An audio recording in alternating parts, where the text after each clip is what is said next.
ఇందులో 3 రంగులే కనబడతాయి. అలా క్రిస్మస్ సంబంధించిన ఏ గ్రీటింగ్ చూసినా 3 రంగులే కనబడతాయి. ఆ 3 రంగుల్ని క్రిస్మస్ కలర్స్ అంటారు. Christmas colours. ఆ 3 రంగులు ఏంటంటే, మొట్టమొదటిది రెడ్ కలర్, రెండవది గ్రీన్ కలర్, మూడవది గోల్డ్ కలర్, బంగారపు రంగు. ఈ 3 రంగులే వాడతారు. ఎందుకు వాడతారంటే, ఈ 3 రంగులు 3 విషయాల్ని క్రిస్మస్లో తెలియజేస్తాయి. మొట్టమొదటిది red colour. Red for redemption, విమోచనకు గుర్తు.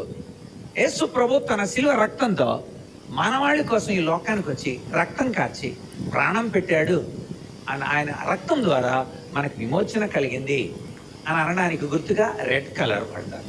రెండవది green colour. Green for eternity, నిత్యత్వం. ఆయన మనలందరినీ కూడా నిత్యత్వంలోనికి తీసుకెళ్తాడు. నిత్యము ఆయనతోనే ఉంటాం. రేపు నేను ఏమని చెప్పాడు, ఇదిగో నేను వచ్చి నేనుండే స్థలంలో మీరు నువ్వు ఉండేలాగా మరలా వస్తాను అన్నాడు. అంటే నిత్యత్వంలోకి వెళ్తాం, నిత్యత్వంలో మనం ఉంటాం. మన జీవం నిత్యము ఆయన దగ్గర భద్రపరచబడుతుంది. దాని పేరే నిత్య జీవం. అంటే గ్రీన్ ఫర్ ఎటర్నిటీ, నిత్య జీవాన్ని సూచిస్తుంది. ఇక మూడవది గోల్డ్ కలర్, బంగారపు రంగు.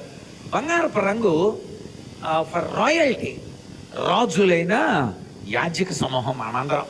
పేతురు రాస్తాడు కదా, మీరు చీకటిలో నుండి ఆశ్చర్యకరమైన తన వెలుగులోనికి మిమ్మల్ని పిలిచిన వాని గుణాతిశయములను ప్రచురం చేయ నిమిత్తము ఏర్పరచబడిన వంశము, రాజులని యాజక సమూహము, పరిశుద్ధ జనము, దేవుని సొత్తైన ప్రజలు. పేతురు 2:9 ఉంటుంది.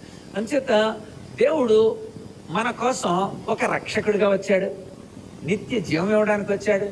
అంతేకాకుండా మనల్ని రాజులైన యాజక సమూహంగా చేయడానికి వచ్చాడు అని చెప్పడానికి ఈ కలర్స్ వాడు.